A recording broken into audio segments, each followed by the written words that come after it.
O consumo abusivo de bebidas alcoólicas por jovens tem se tornado cada vez mais comum. O caso recente da morte de Humberto Moura chocou o Brasil. O universitário de 23 anos ingeriu mais de 30 doses de vodka durante competição em uma festa e não resistiu. O Espaço PUC vai discutir os impactos do consumo exagerado de álcool na vida dos jovens. Vamos conversar sobre a diferença do vício e do uso abusivo da substância. E ainda, o consumo de bebidas alcoólicas por menores de idade e a interferência do Juizado da Infância e da Juventude nesses casos. Hoje é quinta-feira, 12 de março. Está no ar o Espaço PUC, o programa que leva até você tudo o que acontece na universidade.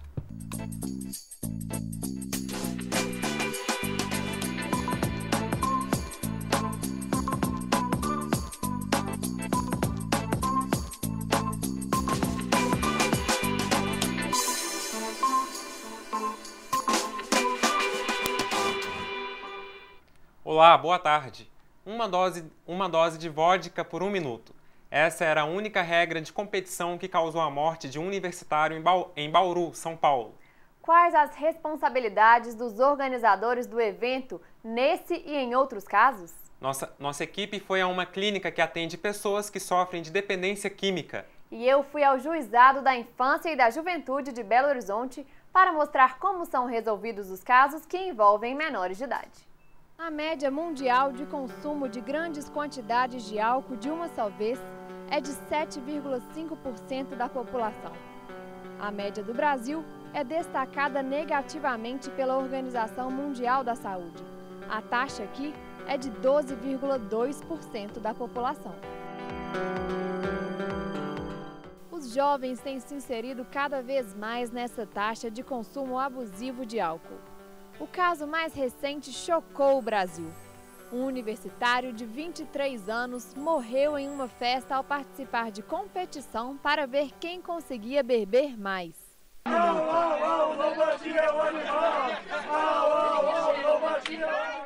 Vitor Soares trabalha em uma clínica que atende pessoas que sofrem de dependência ou consomem álcool e outras drogas excessivamente. O tratamento para o jovem precisa ter um diferencial. Se a gente trata o jovem de uma maneira simplesmente a retirar a substância da vida dele, né, sem colocar nada de positivo no lugar, normalmente ele não se engaja no tratamento. Então, o que é o nosso objetivo quando o jovem vem procurar o tratamento? A gente propõe a ele, até porque normalmente quando os pais procuram tratamento, o jovem é muito resistente à questão, normalmente ele não quer parar, ele acha que é uma coisa dos pais. A gente propõe o seguinte: nós não vamos simplesmente tratar a questão da droga, né? Nenhum tratamento na verdade é. Mas para o jovem a gente fala assim, vamos traçar alguns objetivos, alguns planos para a sua vida agora. O que o álcool é incompatível nesse momento? O uso abusivo, que normalmente não é visto como perigoso, pode gerar consequências graves. Se a pessoa costuma criar o hábito de beber todo final de semana, beber durante a semana, fazer esse uso abusivo, a tendência é de que em algum momento da vida dela, quando os aspectos ambientais estiverem mais propícios, ele pode começar a desenvolver uma dependência, né? No caso do álcool, normalmente, quando começa a ter prejuízos muito significativos em decorrência do uso, mesmo que não se caracterize como uma síndrome de dependência, já pode ser interessante iniciar um tratamento. O consumo abusivo de álcool ainda é mais grave quando menores de idade estão envolvidos.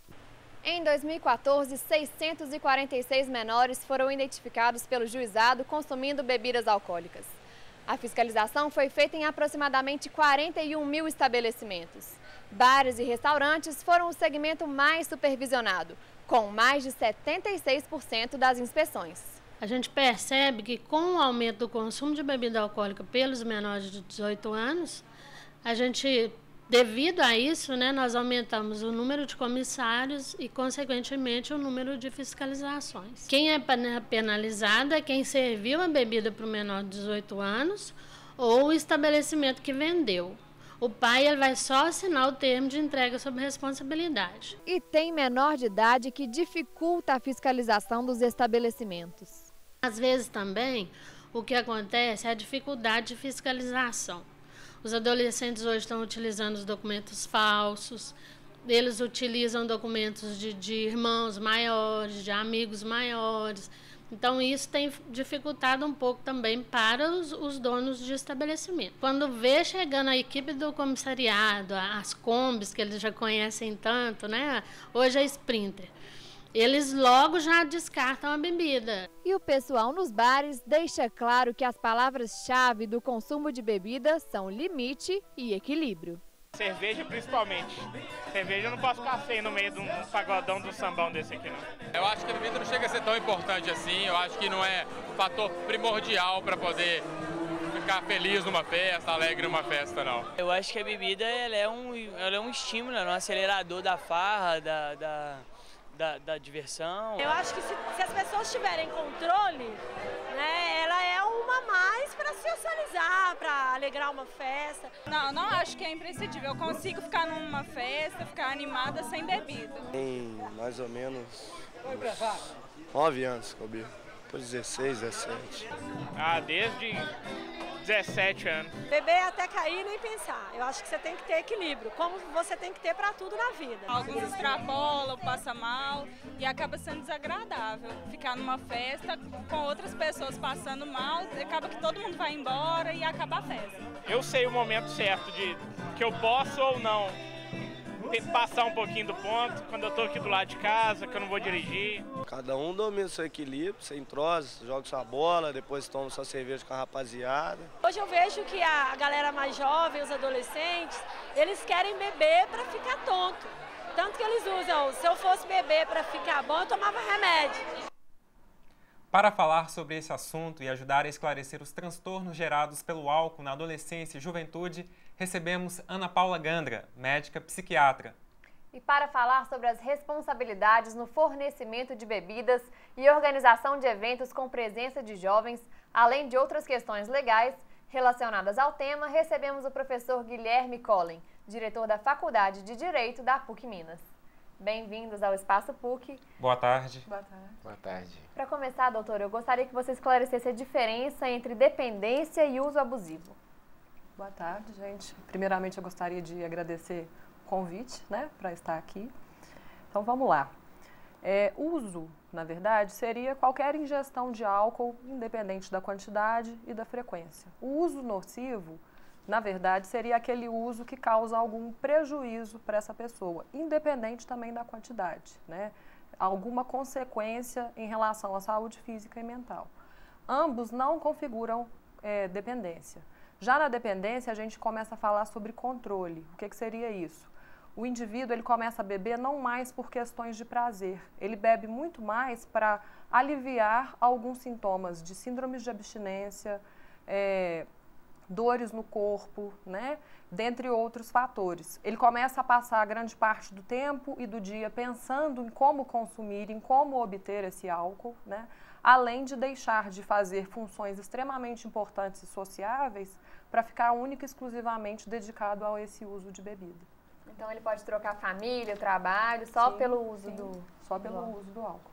Professor Guilherme, no caso da festa em São Paulo, que terminou com o óbito daquele jovem, de quem é a culpa? Quem são os responsáveis e como eles serão punidos? Nossa legislação atual, ela ainda é muito incerta em razão da responsabilidade daquele que vende ou promove festas dessa natureza. Há um dispositivo no Estatuto da Criança e do Adolescente punindo o fato de se vender substância que cause dependência psíquica ou física. Entretanto, os tribunais têm uma certa resistência em razão de princípios do direito penal, de incluir aí, nesse dispositivo, que é crime, a venda do álcool, porque há, em verdade, também a lei de contravenções penais punindo de forma específica o ato de se vender o álcool. Então, essa falta de harmonia, vamos dizer assim, da interpretação, fez com que o Congresso, recentemente,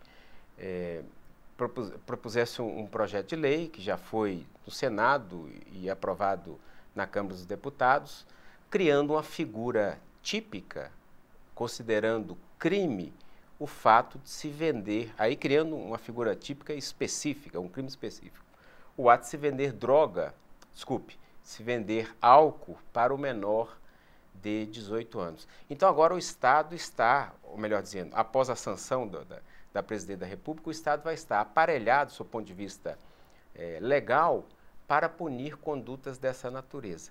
Por que eu estou dando essa volta toda para te responder?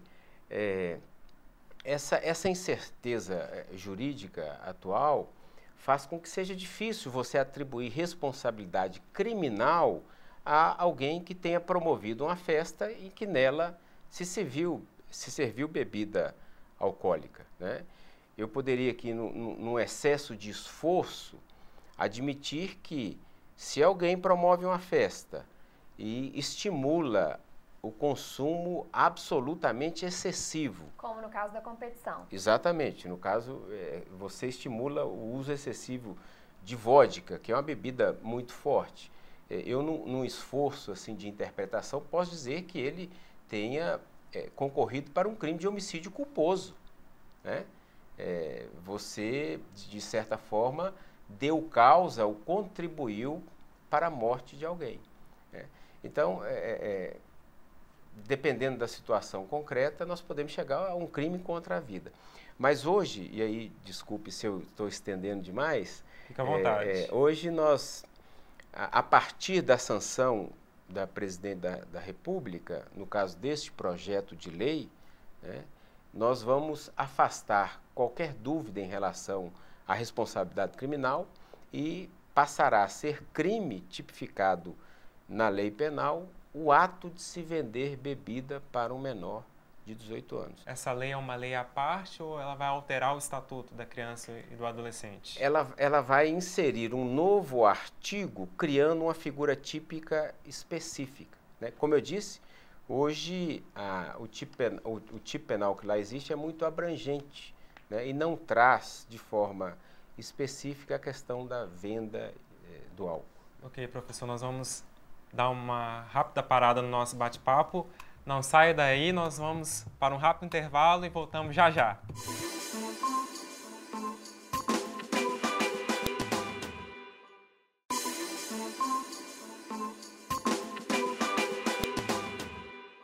O Espaço PUC está de volta e o tema de hoje é sobre os jovens que consomem abusivamente bebidas alcoólicas. E para contribuir com a discussão desse assunto aqui no estúdio, vamos ter a participação da doutora Ana Cecília Marques, presidente da Associação Brasileira de Estudos do Álcool e Outras Drogas, a ABAD. Entre outras coisas, ela explica o risco do padrão BIND. Confira. Em poucas horas, o jovem tomar várias doses de uma vez só, que na linguagem técnica é chamado de padrão BIND, isto é, em 2 horas, o jovem bebe mais de 5 doses, homem e mulher mais de 4 doses. É considerado um padrão BIND, que é lógico que é um padrão de intoxicação rápida, cujos efeitos são imprevisíveis. Isso aumentou no Brasil na última década, né? Nós fizemos 2 séries históricas, 2006 e 2012, e mostrou que teve um aumento entre mulheres, entre jovens menores de 18 anos, de ambos os sexos. Então, é um padrão muito perigoso, porque é um padrão, como eu falei, de resposta, né, de efeito imprevisível. O papel da família é fundamental no modelo de proteção. Família participativa, que acompanha, como eu falei, esses momentos de amadurecimento, de entrada no mundo adulto e tudo que vem pela frente aí do jovem. Seria muito mais importante que nós tivéssemos uma política para o álcool, que sem a menor dúvida protegesse principalmente os jovens, principalmente o adolescente, que mesmo tendo uma lei, né, ele tem acesso à bebida alcoólica e que o efeito, estamos vendo aí, né, pode ser tão grave, tão fatal. A ABAD faz prevenção, ela informa de forma bastante atualizada e promove o debate, influenciando as políticas sobre drogas no Brasil. Então, doutora, a gente viu que o álcool pode gerar o padrão BIND, né? É um risco tão grande quanto das outras drogas ilícitas, o consumo abusivo do álcool? Com certeza, né? A gente faz essa diferenciação entre as drogas, principalmente para critérios diagnósticos, mas a gente sabe que o risco é tão grave em todas, né? Tem a questão das drogas lícitas e as drogas ilícitas, e muitas vezes a gente tem a sensação que as lícitas, elas não fariam tanto mal, né? Na verdade, todas elas fazem muito mal, todas elas podem ser usadas de forma sem controle, né? Causando a dependência química. Tanto é que a gente tenta usar um termo genérico, né? Da dependência química, dentro dela álcool e outras drogas, as lícitas e as ilícitas. Mas as consequências são tão graves quanto, né?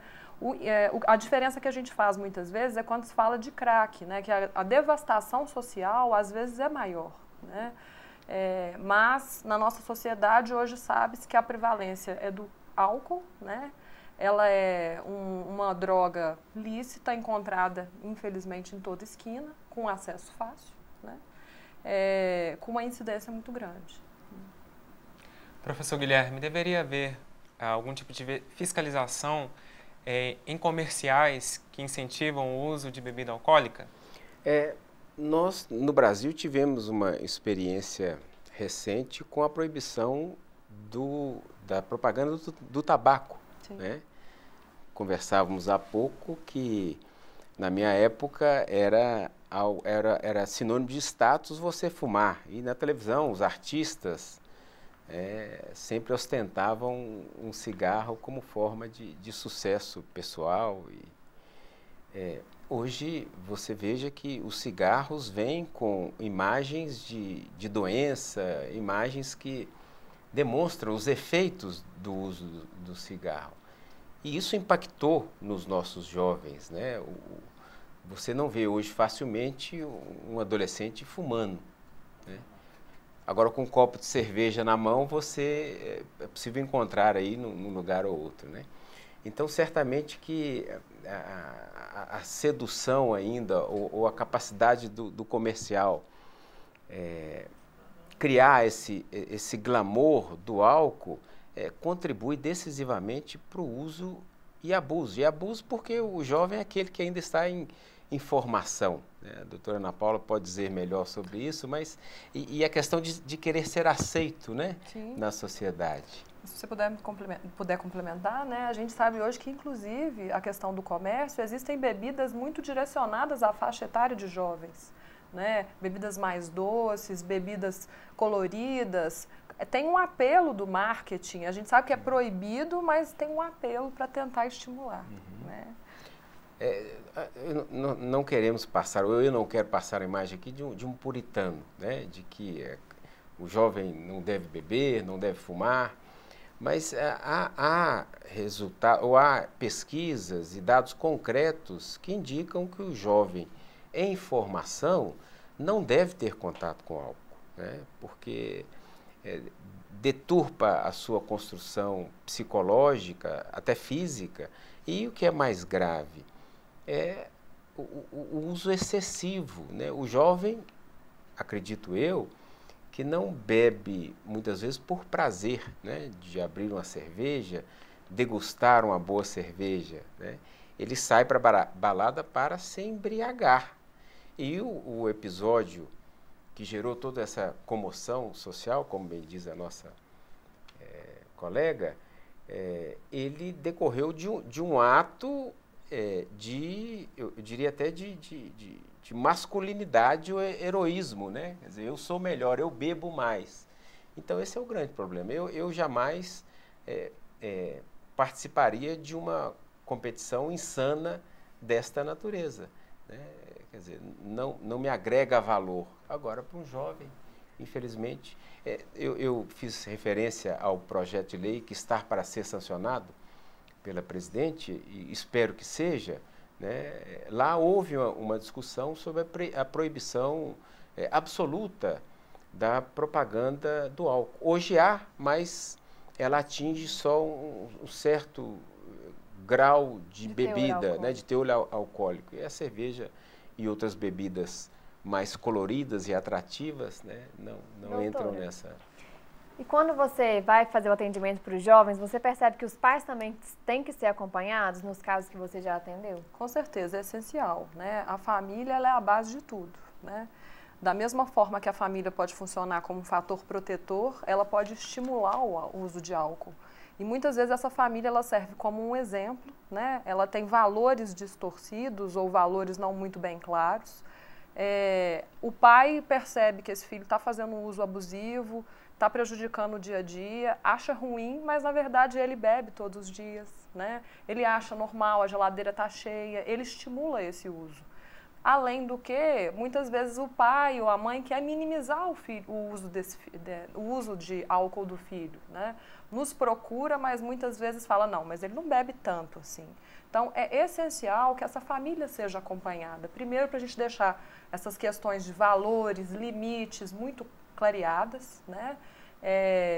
A gente abordar realmente o que é abuso, igual eu citei, o que é abuso, o que é dependência, o mal que esse álcool e as outras drogas podem vir a fazer a esse adolescente, né? Ele estava falando aqui a questão dos riscos, né, desse adolescente estar em formação. Isso é muito severo, isso é muito grave. A gente sabe que quanto mais cedo essa exposição ao álcool, maior a possibilidade desse adulto ser no futuro um dependente, né? Então a família ela tem que ser conscientizada, ela tem que ser acompanhada. E como que ela deve fazer esse apelo? Como que ela deve orientar sem querer impor? Sim. E isso gerar um sentimento de que ele, não, então eu vou fazer porque vocês estão me proibindo. Uhum. A família que você está me falando? Ok. A família é essencial, né? Mas a gente tem que trabalhar de uma forma muito clara. Às vezes a proibição não é ruim, né? Às vezes eu proibi para o meu filho, na verdade eu estou ensinando que tem coisas que não podem ser feitas, né? É muito incoerente. Eu deixo beber, mas tem uma lei que proíbe o uso de álcool. Então, se eu deixei na minha casa, eu estou ensinando para essa criança que eu posso transgredir lei, né? Isso é muito complicado, mas eu tenho que estimular essa família a sempre jogar limpo com o filho, conversar, diálogo, mas sempre deixando claros limites e regras. Né? Professor, em caso de festas particulares, como é o caso de festas de 15 anos, em que os jovens pedem para os pais, se minha festa não tiver bebida, não vai ser legal quanto a festa de não sei quem que teve bebida. Os pais devem bater o pé e devem ser responsabilizados mesmo eles que são responsabilizados pelo fornecimento de bebida nas festas particulares? Como eu disse, na atualidade nós estamos desprotegidos sob o ponto de vista da legislação, né? Por que nós estamos falando de direito penal em questões relacionadas ao álcool? O direito penal é o último recurso que o Estado utiliza para desencorajar certas condutas. E o último recurso porque ele é muito grave, do ponto de vista das consequências para quem é apenado, né? Mas nesse caso, o uso do álcool por jovens tem se demonstrado tão potencialmente lesivo, não só pelo uso, mas pelas consequências, né? O acidente de trânsito e assim por diante. Que a legislação, como eu disse, o que está por vir, vai dizer ao pai que não é só um dever moral de pai, porque deveria ser um dever moral de pai. Agora passa a ser um dever legal, sob pena de ser responsabilizado criminalmente, né? Nós sabemos que a lei por si só não surte efeito se não houver fiscalização, né? E mais, conscientização que parte da família.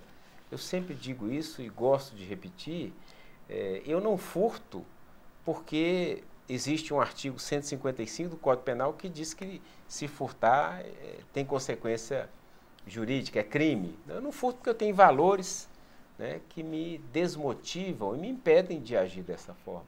Com álcool deve ser por aí também, né? Da família conscientizar, não de forma, insisto, puritana, porque passar essa imagem para o adolescente, né, pedir para que ele seja lá o certinho da galera, às vezes não funciona bem, né?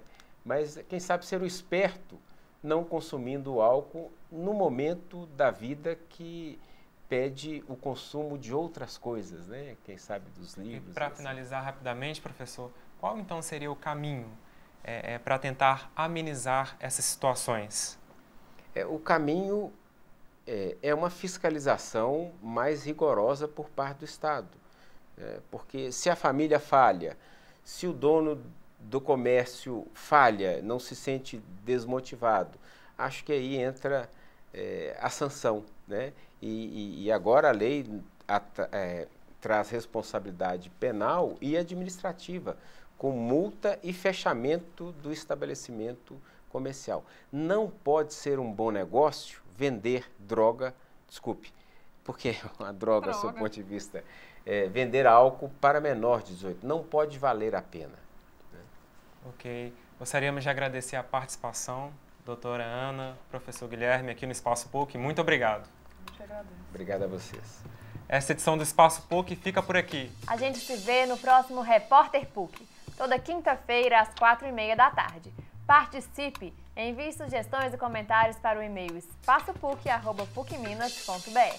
Na segunda-feira eu volto às 4h45 da tarde e, é claro, espero por você. Obrigada pela companhia e até a próxima!